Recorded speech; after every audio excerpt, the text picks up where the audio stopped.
Dalam kehidupan di dunia ini, manusia tidak bisa hidup seorang diri.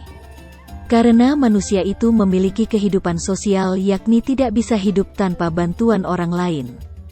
Termasuk pula saling tolong-menolong dalam meminjamkan uang. Karena uang merupakan salah satu benda penting bagi setiap manusia untuk memenuhi kebutuhannya. Sehingga, pinjam-meminjam uang sudah tidak bisa dipisahkan dalam kehidupan. Ada pula orang yang memberikan pinjaman uang tak tanggung-tanggung menambahkannya dengan bunga dalam setiap angsurannya. Namun, hal yang sering menjadi permasalahan saat meminjamkan uang ialah sulit untuk menagihnya. Bahkan orang yang berhutang justru ada yang suka menunda-nunda untuk membayarnya. Lantas, apakah peringatan bagi orang-orang yang suka menunda untuk membayar utang? Berikut ini penjelasan Buya Yahya yang dibagikan melalui laman Instagram @buyayahya_albahjah. Terkait hal tersebut, Buya Yahya mengingatkan untuk tidak melakukan praktek riba saat memberi utang kepada orang lain. Kenapa? Itu mencekik, nggak boleh, ungkap Buya Yahya.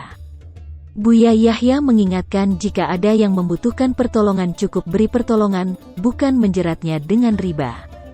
Jika orang tersebut tidak bisa membayar, Buya Yahya berpesan agar memberikan kelonggaran waktu atau tempo. Nggak boleh kita memaksa, kalau memaksa nyuruh orang mencuri, wajib kita memberikan tempo, kata Buya Yahya.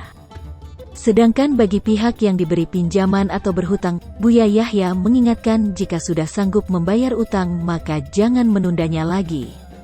Kalau tidak, nasib bakal melarat dia, karena dijanjikan oleh Allah nggak akan ditolong, ucap Buya Yahya. Orang yang suka menunda-nunda bayar utang, menurut Buya Yahya ujungnya pasti fakir. Namun jika memang kondisinya belum punya uang untuk membayar utang, Buya Yahya mengatakan bahwa ia tidak berdosa. Ada juga tipe orang yang sudah berhutang, dan saat jatuh tempo namun mengaku tidak punya uang, padahal ia punya uang. Masya Allah, ini nasib buruk betul ini orang ini, sudah punya utang bakal nyungsep, ucap Buya Yahya. Hati-hati, saya ingatkan ancaman, peringatan dari Nabi. Kalau ada orang punya utang kemudian ada rezeki untuk membayar kemudian ogah-ogahan membayar, maka lihat Allah tidak akan tolong orang tersebut, pesan Buya Yahya.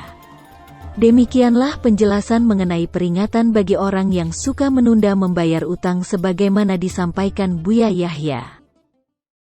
Hai pemirsa Sri Popo TV, jangan lupa komen, like, dan subscribe, serta tonton terus berita